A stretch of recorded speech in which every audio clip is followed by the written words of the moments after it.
Kung sino pang nagsasaka, sila pang hirap na maghain ng pagkain sa kanilang sariling hapag, lalo ngayong may El Nino.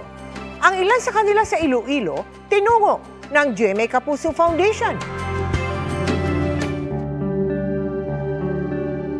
Halos nanuyot na ang communal irrigation system na ito sa bayan ng Anilaw sa Iloilo na pinagkukuhanan pa man din ng patubig ng mga sakahan sa lugar. Mula raw kasi noong Disyembre, hindi na umulan doon. Itong lugar na ito, puno ito dati ng tubig hanggang doon. Tapos sa pader na yan, umaapaw dyan ng tubig. Pero sa epekto ng El Nino, wala na. Tuyong-tuyo na. Buhangin lang makikita ninyo.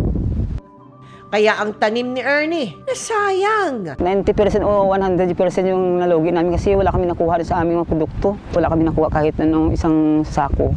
Wala na nga kita, nagmahal pa ang kada kilo ng bigas na umabot na sa 60 pesos dahil sa humina ang produksyon ng palay. Wala kaming pagkain sa mga anak namin. Mga 52 million na rin yung pinsala na itala namin. Mostly na rice, tapos yung konting vegetables. Yung Antique at Iloilo ay nakakaranas na siya ng matinding tagtuyot. Medyo mataas yung tinatawag na heat index. Ibig sabihin, mataas yung kanyang alinsangan doon. Dagdag pa ng DOST Pag-asa, posibleng maranasan hanggang sa buwan ng Mayo ang matinding init sa ibang bahagi ng bansa.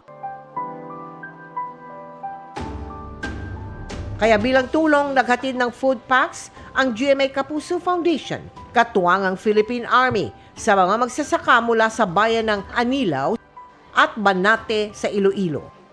6,000 individual ang ating nahatiran ng tulong. Nagpapasalamat po sa GMA Kapuso sa nakarating sila dito. Nagbigay rin tayo ng mga gamot at hygiene kits sa kanilang rural health unit.